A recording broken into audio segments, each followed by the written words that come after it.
Namhlanje South Africa lusuku lokukhumbula amalungelo abantu ngemva kokuthi ngo1961 eSharpeville kubulawe ababezabalazela inkululeko. Inkululeko siyatholakala eSouth Africa.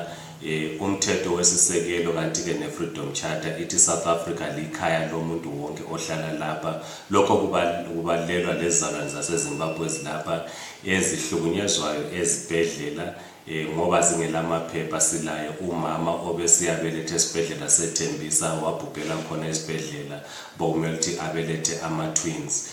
Silabo abantwana abahluleka ukuhamba ezikolweni ngendaba zokuthi kabalamaphepha. Silabo futhi abantu baseZimbabwe abahlukunyezwayo ezibhedlela lapha eSouth Africa ngesizathu sokuthi kabalazincwadi, kanti ke banenge abanye futhi abahlukunyezwa emsebenzini ngoba bengelazincwadi. Abanye futhi kuthiwa kumele basebenze ngosuku lweholiday bengaphiwa imali yokuthi yiholiday, besebenze bengabhadala. Konke lokho kuyikuhlukumeza amalungelo ezizalwane zaseZimbabwe ezilapha eSouth Africa.